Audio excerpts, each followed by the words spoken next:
Alright, so when you open up your package for these sway bars, you're going to have 2 blocks and some hardware. Just make sure it's all here. This is the driver's side. This is for the factory power steering lines. And the idea is these are to reinforce and block the sway bar bushing bracket on the chassis to keep it from flexing.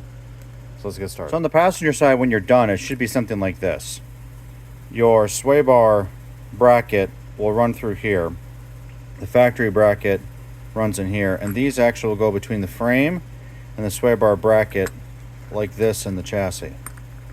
So again, your sway bar mount bracket will be down here, the factory frame bracket's in the middle, and then these will actually pinch between here, because inside these are just essentially just a spacer block, right? And the bolts will just, the nut will hold the block to the frame, and then you use this just to retighten up the sway bar to the factory bracket.